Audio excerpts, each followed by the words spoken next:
Ano ang paborito nga lugar nga gusto ko tuan sa mama ug papa? Gusto mo lang yun. Pagaya. Pero naman yan, sila maglatulog nga nakapag-tour. Greenery, nag-sabay ba or whatever. Libertad. Sinyo, anong paborito nga kanta sa parents niya?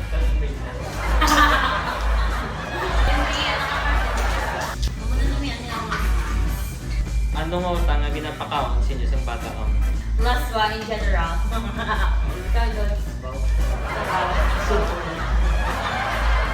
Anong paborito nga ginambal o kunimya sa mama at papa? Corn! Last one, corn! Ay, papa. Oo.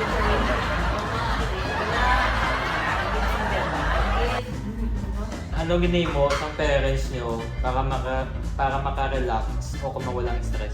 Sipon. Ano lagaw? Gumutog sila. Makalutan sa nila. Anong paborito nga dessert sa mama at papa? Ramon-ramon.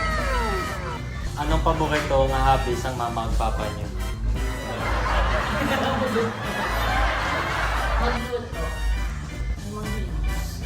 Kay papa, sabi gumawa sa kabagay, ayun na experiment. Sabi niya, so experiment.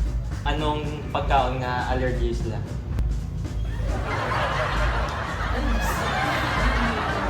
Ano ka, wala? Anong paborito nga limnon ni papa mo? Siya na pala drink, alcohol. So, kung anong iinito ni mama,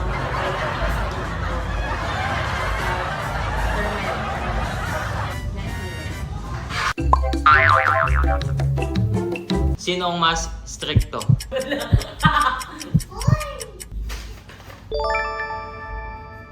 Sino ang mas dasig mangakik? Sino ang mas pasensyoso? Sino mas nami maghatag sang advice? both. It's both. Sino ang mas aga magbugtaw? It depends on the situation. Duwa sila, pero mostly, Sino mas nami magluto? ay, of course. Wala ka na magagawa ka. Sino mas madamo oras sa cellphone? Ay, award-winning actor. Sino ang mas protective sa imo? Yes. Sino ang mas pisan magubra? For me, duwa sila. They help one another. Sino ang mas madamo magdisiplina? Sino ang ginaktuan mo kung may problema ka? Wala siya. Wala siya. Nonchalant. Bata ko siya. Sino ang mas dasig makalipat? As in. As in. Sino ang mas dasig ma-stress? Ay, isa. Number one. Siya giniya. Sino ang ga-comfort sa imo kung may problema ka? Wala. Wala siya. Sino ang mas seryoso? Sino ang mas pala-joke? Corny jokes. As in, pure corny jokes. Sino ang mas makaintindi sa imo? Sa dua. Sino ang mas namin magtudlo sa mga lesson sa kabuhi? Still them. Because we have the mental ability. Sino ang generous sila duwa? Dua sila. Both of them was here. Now, that's their number one teaching. Give to others. And that was right. Sino ang mas organized sila? As in. Ang isa ko yan. Tapos. Arfan. Sino ang nag-spoil sa imo? For me. Sino si Manong? Wala pa nga, wala. Ang wala kayo. Sino ka? Si mo ga... Ay, mali ko yun. Yung pangayo. Ay, arat na yun. Love feeling. Why sa'yo? Sino ang mas kalmado kung may problema? Wala. The warrior. Sino ang mas nag-inspire sa imo? Go to bed.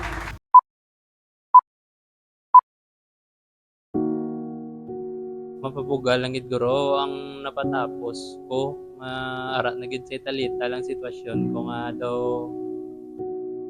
mauntat na lang gid sa eskwela kay sa tamaan kadungol. Siguro ang pagka-supportive nila sa mga gusto ko brown. Ang makatapos ng ko eskwela. Kung anong mayara kami. No, their love, unconditional. Common ground nila or ang foundation is the family. Ang hindi gid maglain pa na sa ibang tao kag magrespeto gid sa papa mo man sa papa ya maningwa gid nga para sa kaugalingon mo pag hindi magsalig sila. Ang sa kay mama ang pagkabakuko isa kagang pagkababaan yung sa kay papa stricto is ala inulo man ang hindi uyaya. Kung may mga problems or like I'm in my worst walang mga situation yung kapoy na hindi na ko hindi ko magkakalatabo naka-overwhelm and all that stuff. They are there to comfort me, to remind me to take it slow and to just enjoy life. That's number one. Ang magiging ba nila sa akin, enjoy mo yung life. Kaya ang pangabudlaya aral ginaya, but at the same time dapat ina-enjoy mo sa Paagi kung paano ko nila nga gimpatak ko din disiplina nga maski na nakabalik awat sang paminsaron ko gin-guide gid ko nila Magalong permi kung din matagto.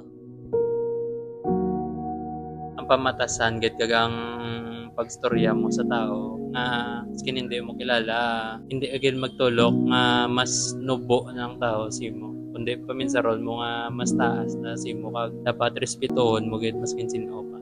love, the unconditional love na lagay madumugay lang tayo tandaan nyo guys ya charot normal na nagkaroon nga may paisanan understanding but kung love and respect are hindi material na bagay kakagib nila sa Hindi material. Na, material. Birthday cake. accept whatever na matabo and just pray. Yeah, be humble and do good to others. If you have the capacity to provide, and don't expect something in return. Humble lang gid as in like be kind to everyone. As in, pinakataas, pinakalubo, be kind and humble. Because you'll never know. Alam mo yun. And pray. Pray it. Mayong lawas sa lawig nga kapoy. Well, I want them to have a good life, of course. Many, many years pa.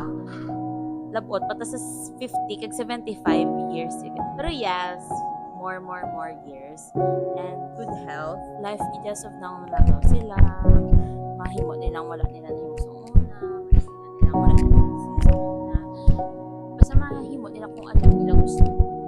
Malaba gid nga kabuhi maayo nga panglawason hasta nga makapamilya kami nga magulutod ara gid makita gid nilang pag-grow sang kalakabataan nila nga kaluyan maayo ang tindugon sang mga buhi kag makita man nila ang resulta kung ano ang gintudlo nila sa amon kag ma-apply man naman sa mga mapamilya man naman sa uli.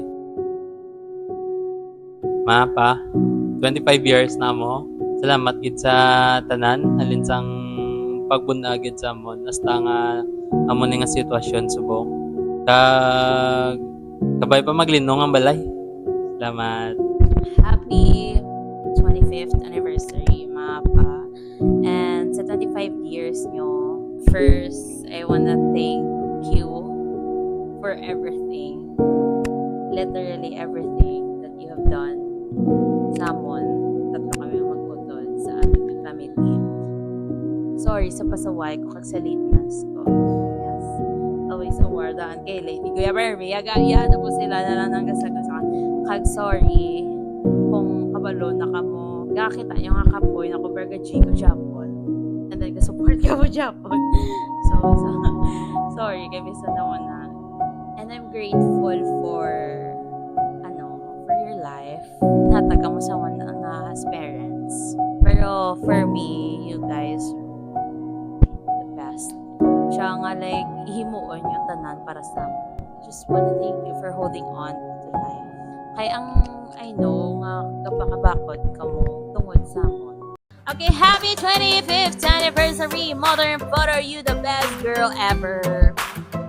Like, atake. Go. Okay na.